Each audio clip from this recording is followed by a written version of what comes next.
deu para ver que o papel da Comissão Técnica Nacional de Biotecnologia vai além do agronegócio. A produção de vacinas para a produção de proteína animal é um bom exemplo. A produção de carnes de bovinos, suínos e aves passam por esse controle. Alimento, como a gente acabou de ver, é sim um assunto de segurança nacional. A Comissão de Biossegurança é composta por pesquisadores das principais universidades do Brasil, instituições como a Academia Brasileira de Ciência, os Ministérios da Ciência e Tecnologia, da Agricultura, da Indústria e Comércio e é responsável por 4 áreas do conhecimento: saúde humana, animal, vegetal e ambiental.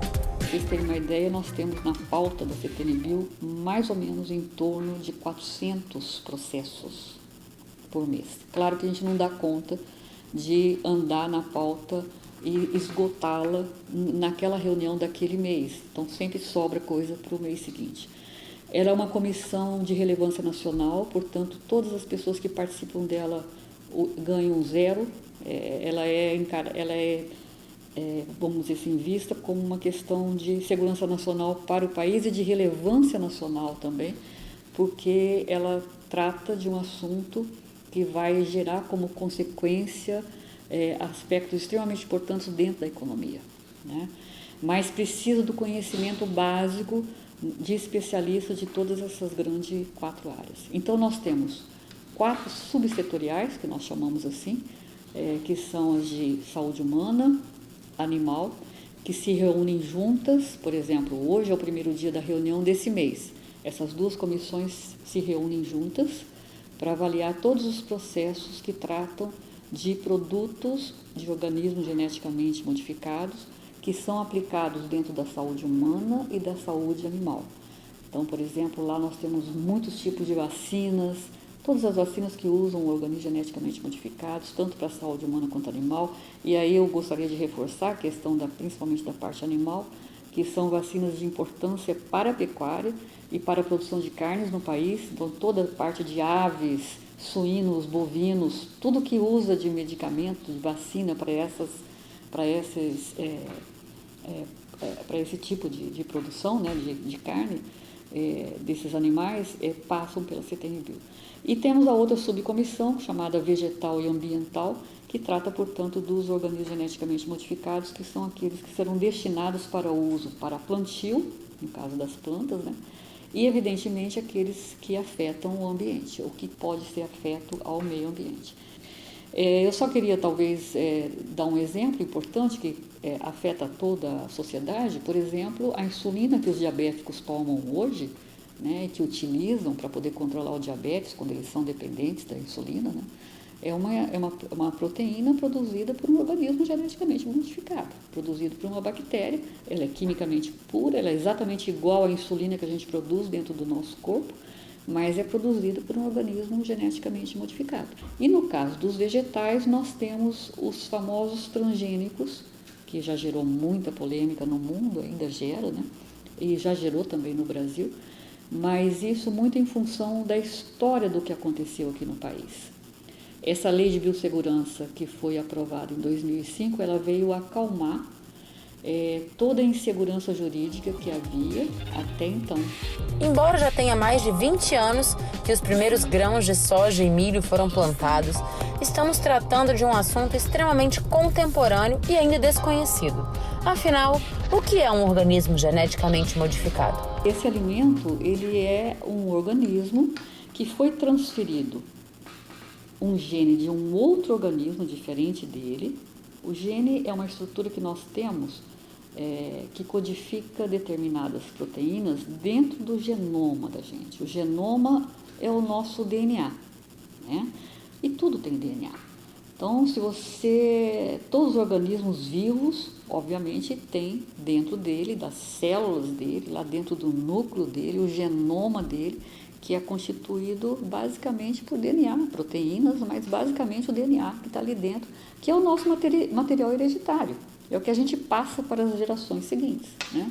Então, isso vale desde do humano até as bactérias. Todo mundo tem DNA, todo mundo tem proteínas, todos nós temos carboidratos, e todos nós temos lipídios. São as grandes 4 classes de macromoléculas que nós temos que ter na nossa constituição, né? Então, no caso dos organismos geneticamente modificados, então vamos pegar como exemplo a soja, por exemplo. É uma planta que foi modificada geneticamente, trazendo um gene, por exemplo, de resistência a insetos. E esse gene de resistência foi transferido para uma técnica que nós chamamos de técnicas de engenharia genética, que hoje a humanidade já domina perfeitamente bem. Agora que a gente já sabe que a engenharia genética atua nessas 4 classes macromolecular, DNA, proteína, carboidratos e lipídios, vamos entender o papel da Comissão Técnica Nacional de Biossegurança no que diz respeito à regularização e fiscalização dos produtos aprovados para comercialização. O papel da Comissão Técnica Nacional de Biossegurança é discutir a respeito daquele organismo geneticamente modificado e deliberar sobre ele, ou seja, aprovar ou não para o seu uso comercial. É esse o papel da Comissão Técnica Nacional de Biossegurança. Dentro do arcabouço nacional de biossegurança, nós temos os órgãos que são de registro e de fiscalização.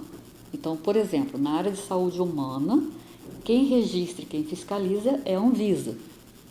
Na área de saúde animal e plantas, quem registra e fiscaliza é o MAPA e o IBAMA.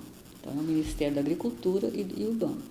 Então, são eles que controlam e que avaliam e verificam o tempo todo, dentro do campo, como é que está sendo produzido e, principalmente, durante o processo de aprovação, porque nós temos que fazer todos os experimentos necessários. Por exemplo, uma empresa que traz uma soja geneticamente modificada para o Brasil, ela tem que provar aqui dentro do Brasil. Vamos supor que seja uma empresa multinacional de fora, que desenvolveu para o ambiente lá dos Estados Unidos ou lá da Europa, tá?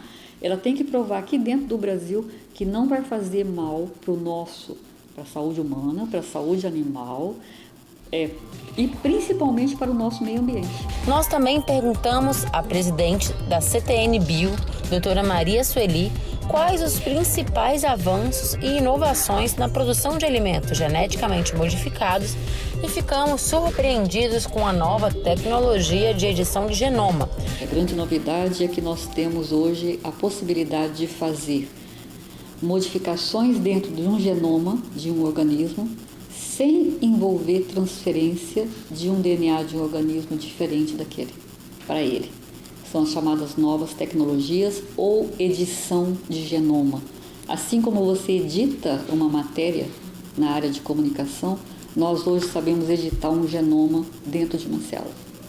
Tanto faz ser de um organismo, um micro-organismo, como de uma planta, quanto de um humano, quanto de um animal.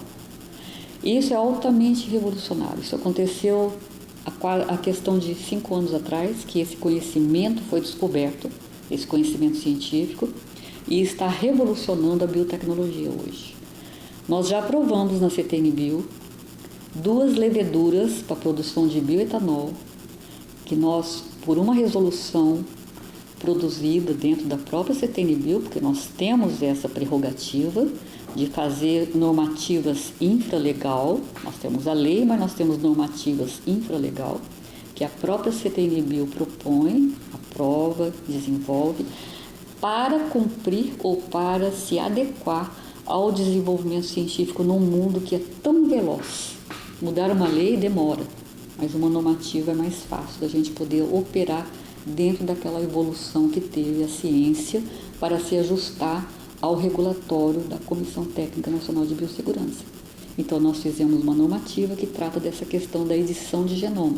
E nós já aprovamos 2 leveduras agora que não foram consideradas geneticamente modificadas, porque de fato elas não são, foram feitas por mutagênese sítio específica, só foi mudada uma base de uma proteína que está envolvida na produção de etanol e fez com que aumentasse a produção de etanol em torno de 1%, que isso em escala industrial é extremamente importante. E se descobriu que essa mutação já até existe naturalmente numa levedura que produz o saquê lá do Japão. Tempo bom, fica tranquilo em saber que profissionais extremamente capacitados estão cuidando e bem da nossa biossegurança.